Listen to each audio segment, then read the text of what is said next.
right, I just hit the record button. But welcome everybody. We are going to get started for our monthly meeting. We have Susanna Summers here, and she's going to be sharing with us, honestly, I feel like just everything, because everything she's about to share is what I need, but around data and keeping everything, like all of our documents, coaching, correct me if I'm wrong, but our coaching documents organized and all of that with Connecthub, which is one of her Google, maybe not one of, but her Google Innovator project, correct? Yep. And so I'm not going to try to pretend like I know everything Susanna knows. I'm going to pass the mic to her and listen very intently because I need all of this. But thank you all for joining us, and the floor is yours. Thanks for having me. I'm so excited to share. I am a instructional coach / admin. I'm in one of those hybrid roles. I also like to call myself a professional digital organizer because I am obsessed with organization, and more so digital organization, because I feel like it's one of those things that just gets ignored because it's not right out in front of us, like sticky notes or things around us. I'm also a Bachelor data fanatic. I watch The Bachelor, horrible TV show, but I analyze data for it. So that's kind of a project pre-Google Innovator that got me really interested in data. And became kind of the core of who I am. I love organization and I love data. And through the Google Innovator program, I created a project called Connecthub Io. So when I applied to Google Innovator, my problem was all around how might we scale the impact of instructional coaches, which is all of our goals. We want to get to more people and we want to help more people. But between everything that we do in our day-to-day jobs, it's hard to get to everyone so that we can really spread what's working and improve systems. So the goal of today isn't so much to tell you exactly how to get organized, which we're going to talk about, but it's more about simplifying your life so you can focus more on instructional coaching and instead of email, documents, calendars, and all that jazz. So today we're going to talk a little bit about how you're losing time, where you're losing it, and then how to get organized in your digital life and then set up sustainable systems that will help you long term. So a little bit at first about where you're losing time, because I do want to share these quick tips before I show you guys Connecthub to help you guys with your day-to-day jobs. You're losing time in 4 different places of your workday. The first are email systems. And Lord, oh Lord, we are losing a lot of time right now with email, especially if you're an instructional coach or tech coach. NPR puts the national average at 28% of your day is being lost to email. Desktop files and management. The worst that we all do is just let it pile up and then have to tackle it all at once. Just let it pile up. We kind of do that sometimes in our day-to-day lives too, where we just let the house get really dirty and then wait till Saturday or Sunday to clean it up.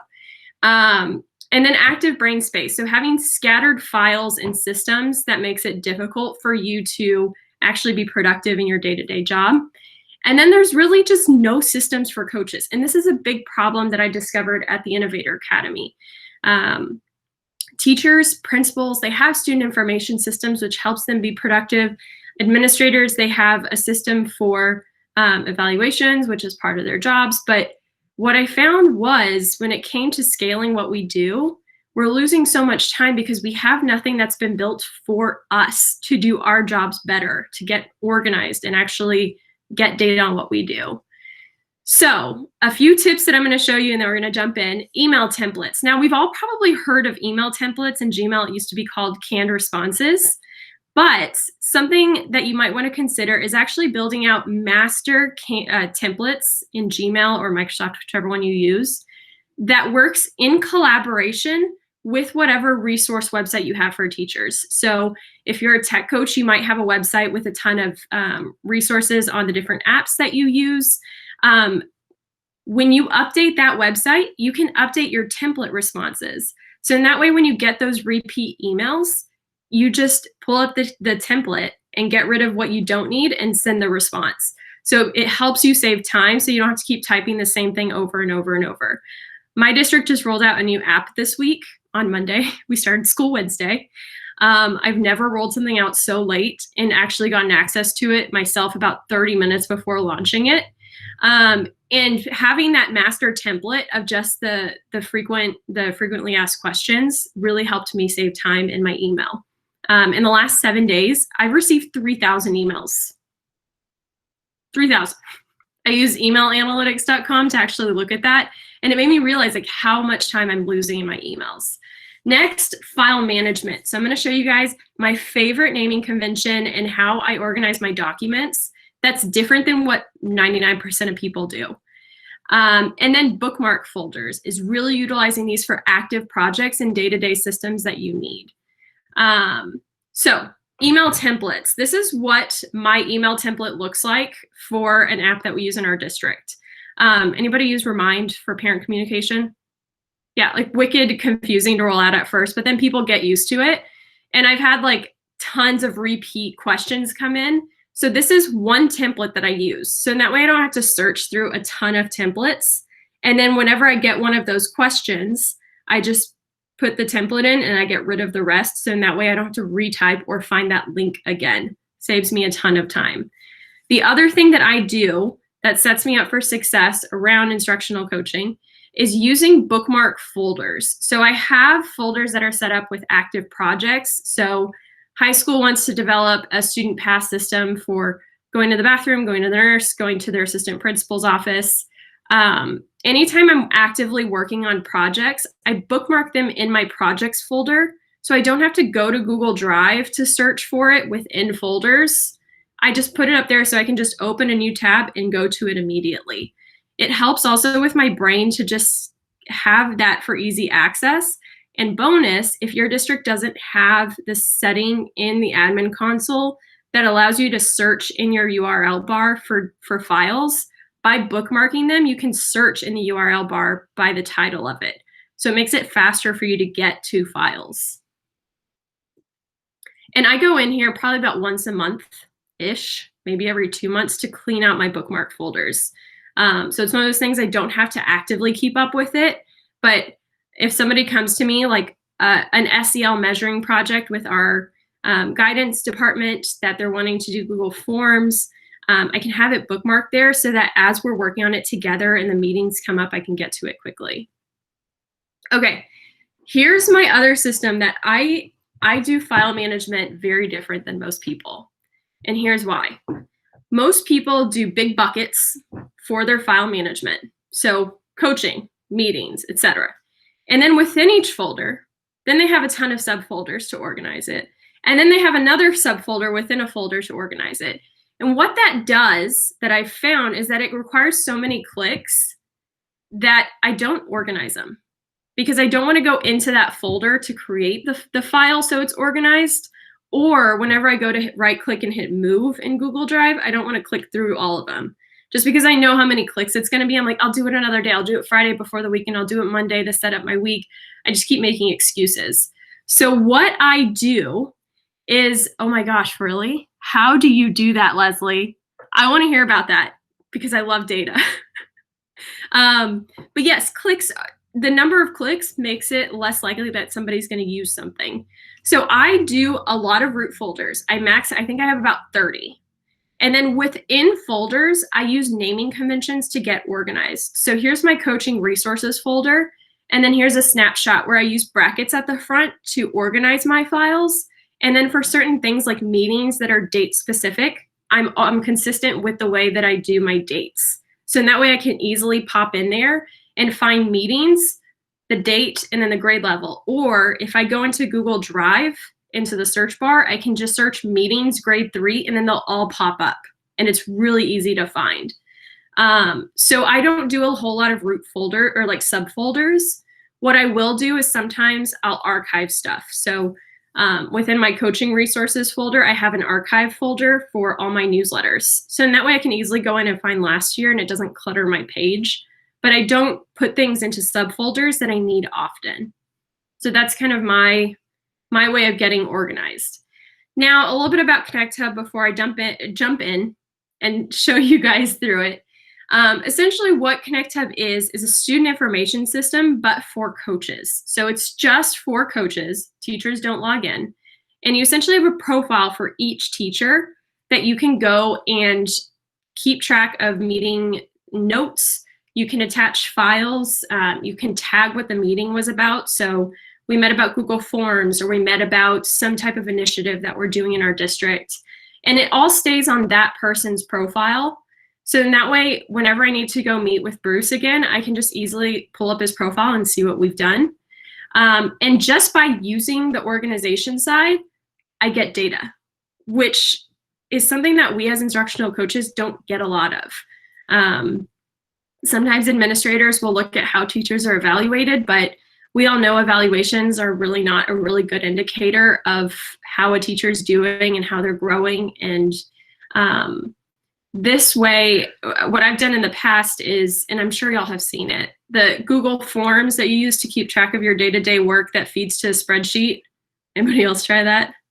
It's such a mess, because like even if you like put it as an icon on your phone so you can use it on the go, it's not easy to use that yourself to go back and find information and then get data on it. So I'm going to go ahead and stop sharing this screen. Oh, by the way, when you use it, this is what it then looks like. So just by getting organized, this is the cool data that you get. So how many hours you spend at different buildings or with different departments or grade levels, how many hours you spent coaching, and how that, if anybody have a Peloton here, how that compares to the previous month, so you can see how you're performing based on previous months.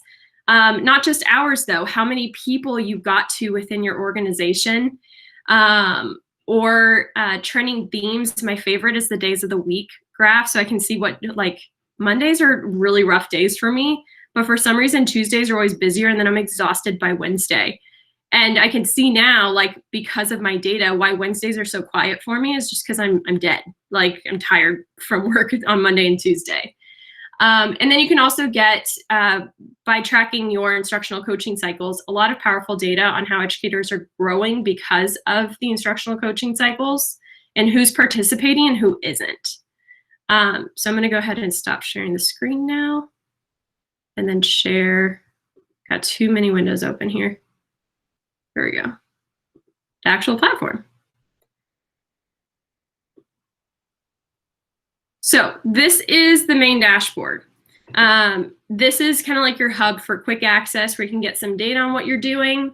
You can easily put in an interaction. So I'm going to meet with a teacher. I can put it in there. I can see what I need to do next. So kind of like a to-do list manager. And then I can just see my recent activity. Now, the way this works, though, is you upload either by spreadsheet, or you can manually upload each teacher a list of people that you support and what buildings they're in, or just your building. And then you have a database where each teacher has their own dedicated profile.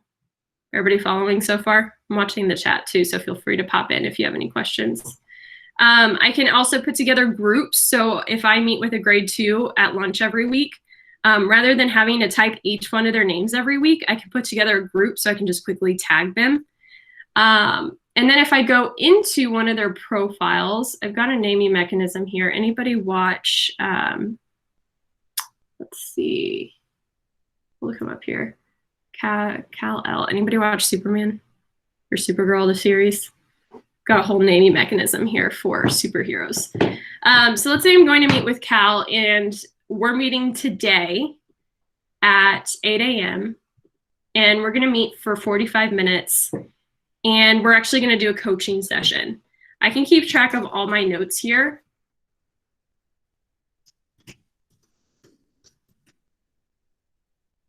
I can tag what we're working on. So let's say we were working on digital assessments and we were using Google Forms. And this is a tagging system that I created based on what we use in our district. And at the end of the meeting, I want to make sure that I share a resource for him, a Screencastify guide, so that he can make a video for his Google Form assessments. I'll put the link there. And let's say he wants a copy of my notes and my links and everything. I can choose to send him an email with those notes. and hit save. And when I do that, what it's going to do is it's going to add this interaction to his profile. It's going to send him an email of all these notes and the link. And now in his profile too, I can see down here that I've shared with him the Screencastify guide. So that way, if I meet with him in 3 months, I know he's already seen this. I know he's already gotten the basics on Screencastify, so I can reference it or not accidentally share the same thing with him again. So that's how this page works. The other thing I can do here, I can leave myself a task so I don't forget. Send Screencastify submit guide. Super cool new feature from Screencastify. And I need to make sure I send it to him before Monday because he has to use it on Monday. And I can put notes here, so that way it goes to my to-do list so I won't forget about it. That's how the tasks feature works. And then the coaching cycles is something new that we added earlier this year. This is a system for you to be able to track when you're meeting with teachers long-term. It also, in about a month, we're launching some stuff this weekend, but in a month, you're going to be able to attach these interactions to coaching cycles to get data on the actual meetings that you have during a coaching cycle. But I can come in here and I can say, we started coaching cycle this last Monday, and it's going to be for 7 weeks. I can choose a coaching cycle focus, which is totally customizable by each user. So you can choose in here what coaching cycle focuses are. I have professional growth, classroom management, differentiation, and instructional tech. I'm going to say we're working on classroom management for the next 7 weeks. I can put in his goals here, anything around what his coaching cycle is going to be around. And then at the bottom, I can rate, and this is a rating scale that I created within my account. So it's different for each account, however you want to set up your rating scale. On where he is at the beginning of the coaching cycle. So then that way at the end, I can rate where he was at the end of the coaching cycle. So I'm going to put here, he's at a developing, which our team defines by different rubrics. And I'm going to hit save. So now you can see here, I've got an active coaching cycle with him. If you use this within a district, so with multiple coaches, the multi-coach account, you can actually see other coaching cycles that this educator's had with other coaches too. And at the end of the coaching cycle, I can come in here, put the end date, whenever that was, and then I can say, you know, he was at a developing, now he's really at an emerging, and hit save. And now it's listed under his previous coaching cycle since that's done. I see a question in here. Do track interactions with teachers that wouldn't be as formal as an actual coaching cycle? Yes, so just any type of interaction you can put up here. And the theme with this is it has to be flexible to each school and each user. I couldn't create this for how my coaching program is because my coaching program might not be like Devin's. It might not be like Becky's. So everything in here, for the most part that you see, is really customizable. So I chose coaching session, meeting, notes, professional development, and observation. You can choose whatever you want for the interaction types. So if you want something a little bit less formal, if you want to just do like, you have tool slams every week that you meet with teachers to do tool slams on a different app, you can create that as an interaction type to track it. So I'm going to jump down to here now to show you some of the engagement dashboard. I'm going to jump over to our school one. So this is one that we're constantly improving, as I put more data in and I want to see more cool data, but also as people start to use it, they think of different ways that we can extract data from the work that we're doing. So some things that I can do in here are I can look at a specific school over a specific date range. So I can look at, I can come in here and pick through some dates. So let's not look at March. Nobody did anything good in March. That was a rough month. I can pick some dates to look through. And as you can see here, I can come in and see how I'm doing. And let's say I'm looking December. Well, I chose some really random dates there, didn't I? Let's look last 30 days. Here we go.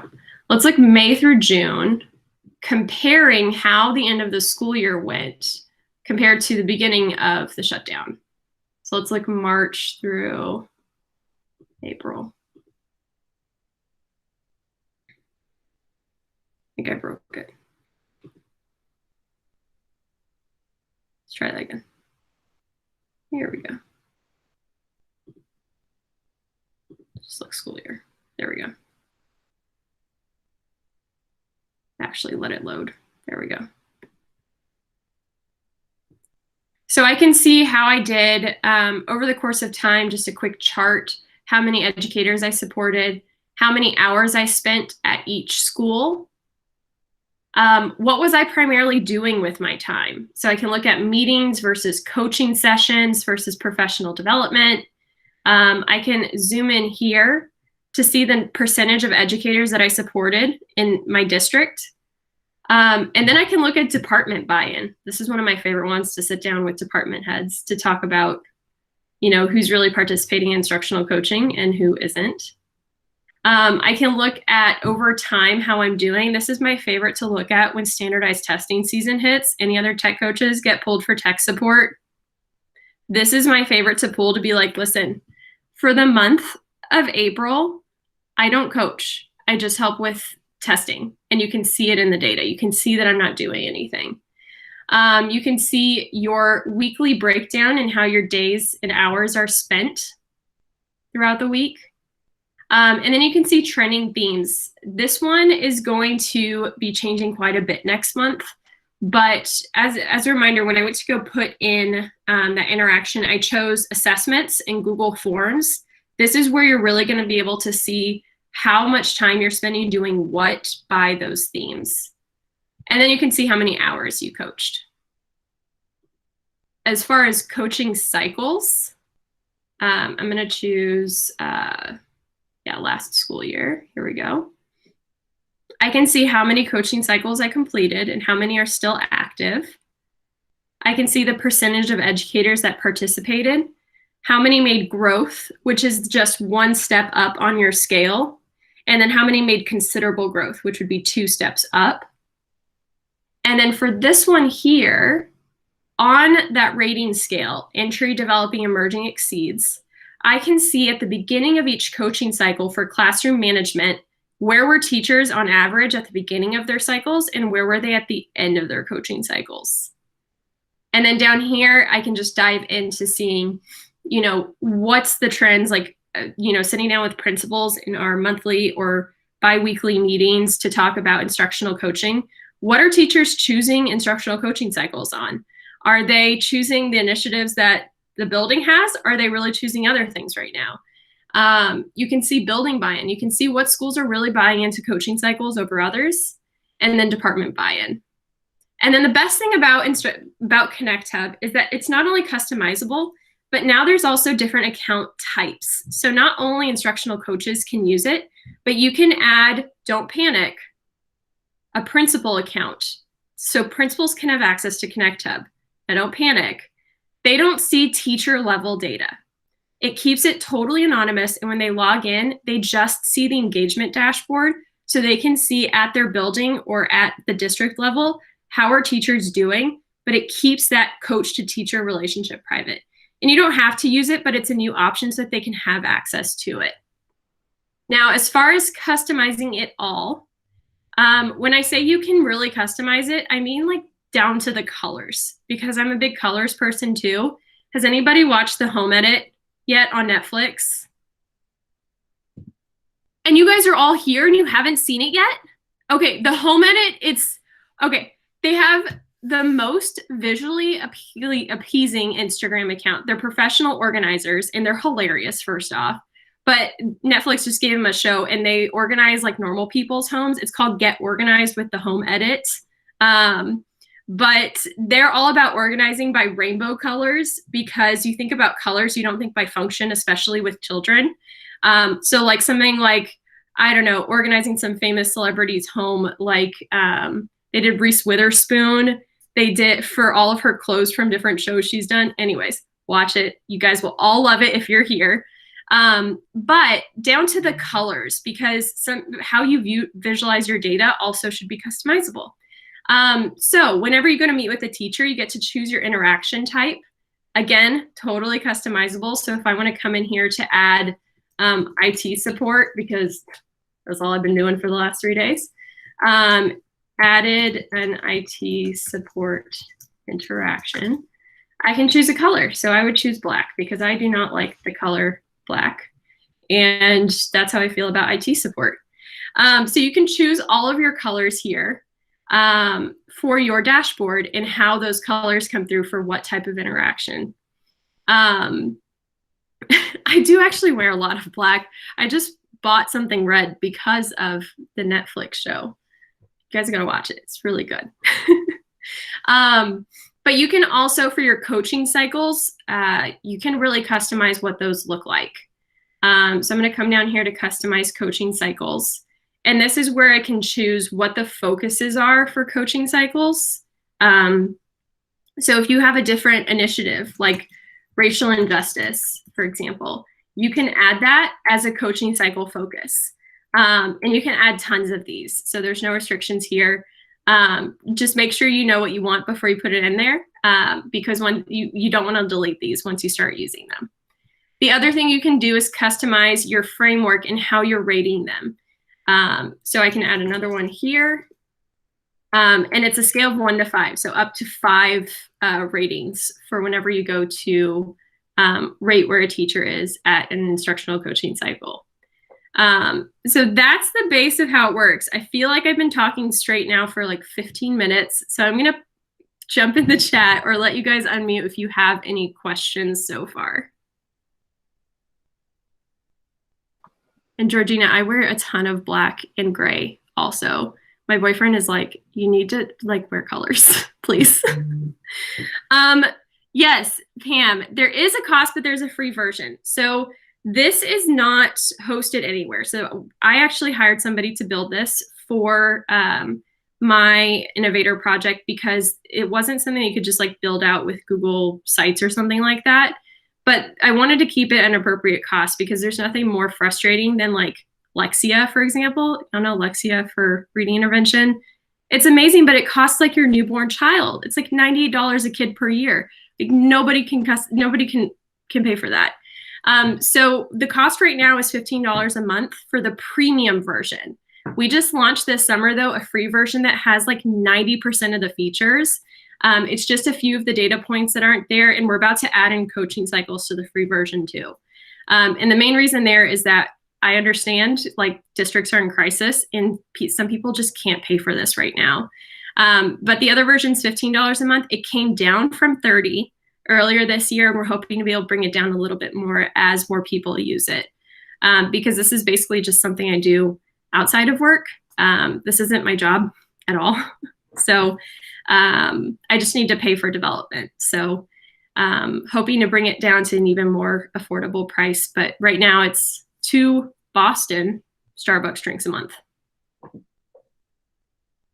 I love Starbucks too. And The Bachelor. I guess I am basic by that definition. I have a question. Yeah, go ahead. Is the price relatable to the Middle East, or is that only for America? Like, can we get that down here in Amman, Jordan? Yes, it's used right now in 15 countries. I checked the other day, including my home country. I'm Brazilian. But we're adding more time zones too as more people start using it. But just shoot me a message too, because I know sometimes those conversion between dollars to other dollars is a little different from country to country. So just shoot me a message.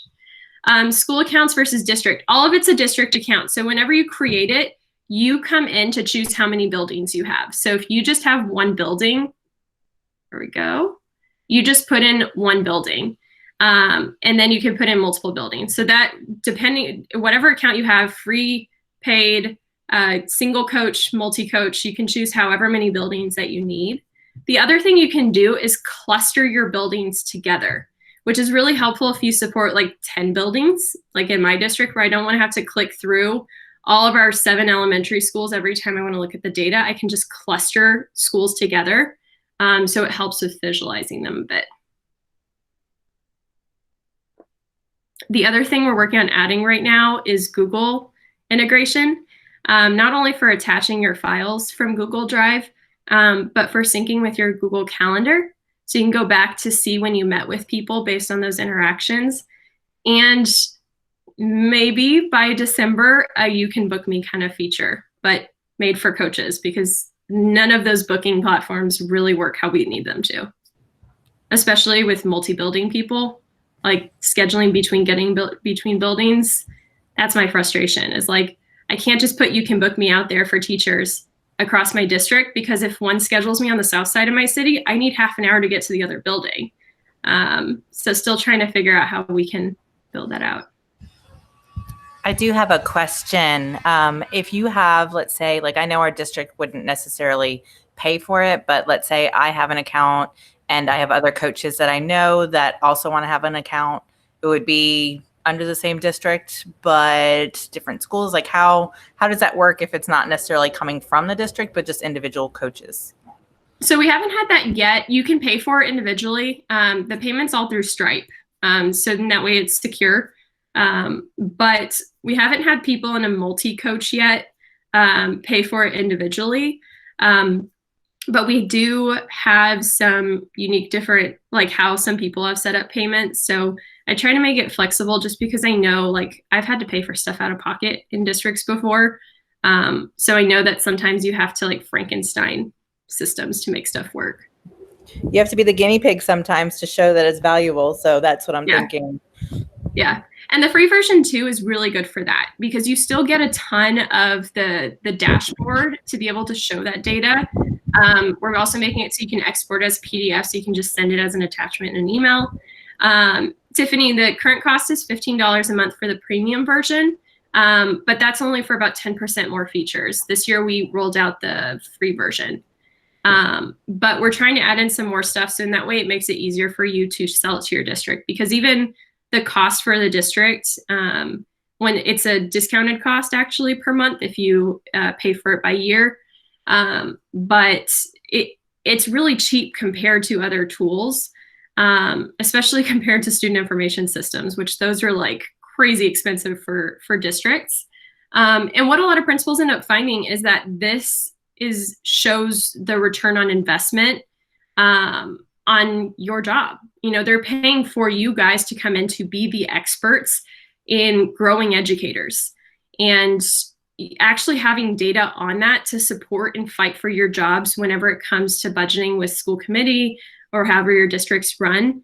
It's really useful to them to be able to show that, hey, you know, this school year we used Connecthub with our instructional coaches, and you can see from the data that at the beginning of the school year, when we were remote, this is what teachers were needing. And when we went back to hybrid, this is what our teachers were really working on with instructional coaching, or even down to looking at what apps you're buying. So if an instructional coaching team, like tech coaches, are, you know, really supporting certain apps and other apps aren't being used so much by teachers, that's also a really valuable tool for tech directors to look at. I can find 1,000 ways to use data, but I think most relevant for us too, working on the Google Certified Coach program, is actually getting that data and be able to meet with your principals every month to really have those checks of like, all right, here's what we were going to do this month, and we talked about last month. Here's what teachers actually needed, and here's where they were at the beginning of the month, and you know where they grew by the end of the month. Or you set these initiatives for the school this year, and here's what teachers are actually wanting to work on. How can we find a middle ground? Or my favorite is, I can't get in with the science department, the math department, and you can see that in my data. How can you connect me to them? Are you doing walkthroughs with math department this month? Great, can I come too? You know, those types of conversations, having that data really helps there.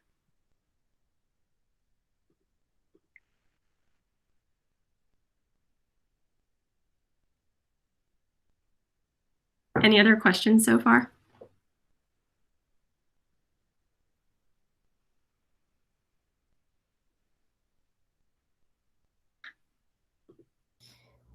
So, Susanna, like when I see some of your to-do tasks and stuff, and I see some dates and stuff in there, does any of that tie into the calendar? Not yet, but it's going to. So right now, one of my biggest peeves with Google is how, this is one of my big things too, is that it just doesn't all tie together in one view. And that's what I want here on this dashboard. What the calendar is going to do is it's going to pull in your interactions. It's going to pull in your to-dos as an all-day task in how we're building it right now. We also have a beta testers group that we're going to start sending some stuff out to for them to look at and give us feedback before we actually build it. But pulling that together in terms of being able to look at, what you've done, and then pulling in the scheduling features, and that way teachers can't schedule times on top of each other. And then you can go back in to look at, this is the one thing that we're struggling to build right now, is looking when you had something scheduled and missing an interaction for that teacher to make sure that you did take notes on that interaction. Okay. I'm just calendar driven, and I also have started using the Book Me feature just for them to do Zoom sessions since, we can't be in person. Yeah, that's the goal right now. We're working on that API so that it can work the way that we want, because we don't want the all-day task that would be your to-do to interfere with booking. And that's where we're getting stuck right now. But we're trying to see how that can all work together. Thank you. Sharon, yes, the levels of teacher proficiency and how we develop the rubric. So what we use in our district is around evaluations, but we've kind of pulled the way that they do the rating scale. And then as a team, we wrote for the different coaching cycle focuses, so classroom management, instructional tech, differentiation. What we did as a team is we sat down and we said, what does entry look like for classroom management? And we defined it as a team to make sure that we were being consistent in how we were rating teachers with this. So it varies a little bit district to district, but what I've actually found a lot of success in is just Googling these rubrics and pulling some language from them to figure out where we need to go or start, and then we take it from there.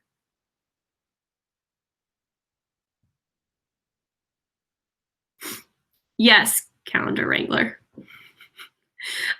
So whenever you go to put in an interaction, in your recent activity here, there's an action phrase. So Susanna Summers added a coaching session to this person. So whenever you go to create an interaction type, I come in here, delete my example one. You guys have an interaction type idea? Throw it in the chat. Yeah, I was looking at the IT support one, and I was like, my brain wasn't connecting the two. So that's what I was looking at. So Susanna added, I'm trying to not be too negative Nancy about this. I get so frustrated whenever people ask me to fix a printer. I'm like, I should fix this printer because it's getting in the way of their instruction right at this moment, but I don't want to do an IT support.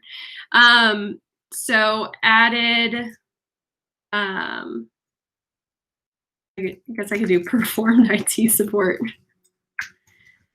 And then I can pick the color too here. And if you have hex colors that you prefer using, you can just paste those in. So now if I come in to my dashboard, there we go. And let's say I met yesterday for 5 minutes because I was actually supposed to be with the grade 2 team, but they just wanted IT support.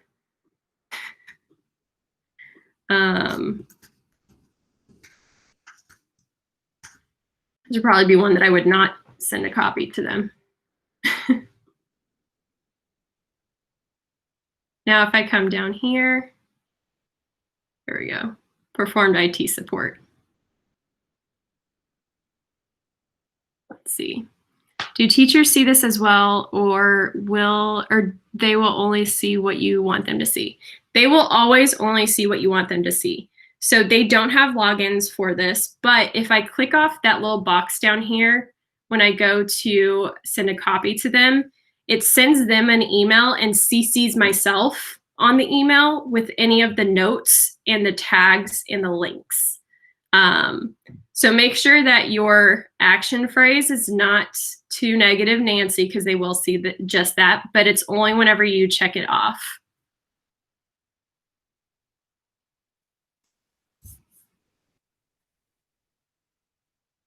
But yeah, the other thing too, as you guys dive in, you can always request a feature down here at the bottom. So if you click this, it just sends you to a box where you can fill this out. We also have a roadmap that I wanted to show you guys. Pull that up.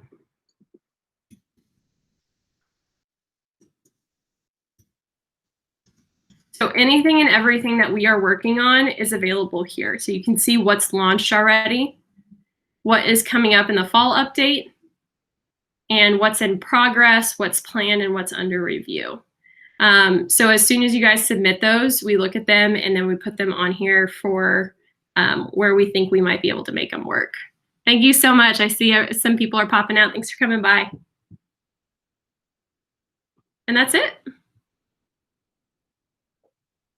Can you copy the Padlet?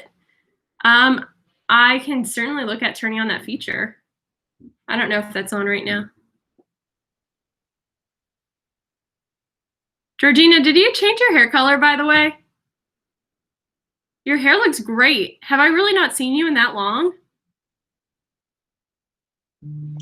Oh, go ahead. I think it's the new setup. I'm using my 4K GoPro for video, so it may be adding extra shine or red. I don't know. You can use your GoPro as a camera, like for your computer? Oh, only the 8. It's an update that just came out on the 27th of August. It has a desktop feature, so it acts as a camera. For the other models lower than the 8, you need to have a card. I don't remember what the card is called, but yeah, so 8 and above, you can just connect it to your laptop and it streams directly. I might need to get it. But I'll take the compliment. Thank you. Love it. Can I just say how amazing this is? And I'm probably going to spend my whole weekend adding in everything that's happened since the start of the school year. So thank you. Because I will say I signed up initially, like the minute Steph Rothstein shared Connecthub Io, I was like, okay, I'll sign up. And then I looked and I was like, I don't have time to learn this right now. And that's really kind of how the idea of bringing you on to show us how to do it. This was much faster than me guessing. But yeah, this is really nice. Thank you so much. The other thing too, as you guys are getting started, if you already have kind of like a spreadsheet that you were tracking your interactions, you can upload those. And if you signed up like a month ago and need to re-up the trial, just shoot me a message. I can extend those. But you can import them from a spreadsheet, so you can just mass upload them to teachers after you've uploaded your teachers to the database already.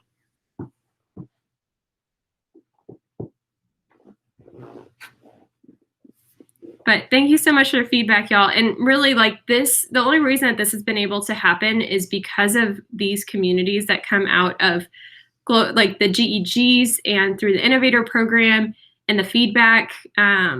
As you guys know, when you spend so much time in something that you're passionate about, it can be tough to see beyond it. And I thrive on the feedback that I get from this in ways that we can improve it for you guys, but also selfishly. I love using this myself every day. So the feedback that y'all give is so helpful. So if you have any ideas or ways that we can improve it, just let me know. And thank you for coming, y'all. Hope you guys have a good weekend. Susana. I have one. Yes, Susana, do you speak Portuguese? Eu falo, você fala português? Ai, graças a Deus! My parents are actually both are from Brazil. And most people here look at me and they're like, you don't look Brazilian. I'm like, I am.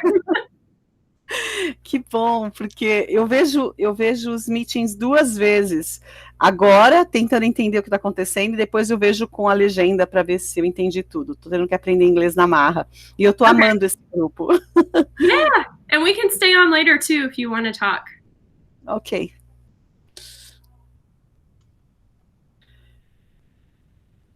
I have a question, if that's okay. Yeah. So I'm going to use this in my work domain for obviously the coaching that I do with work, but I also do coaching as a GEG leader and mentor. And I'm wondering if I can also have an account on my personal one, or are you only allowing one? No, you can come up with as many as you want.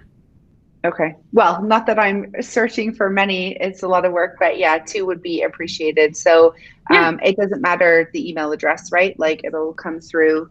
Yep. Just shoot me an email and we can talk more too. Cool. Thank you.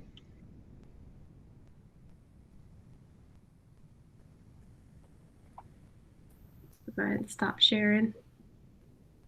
All right. Thank you so much. This was seriously awesome. I'm going to stop recording unless there's any last questions that you want recorded.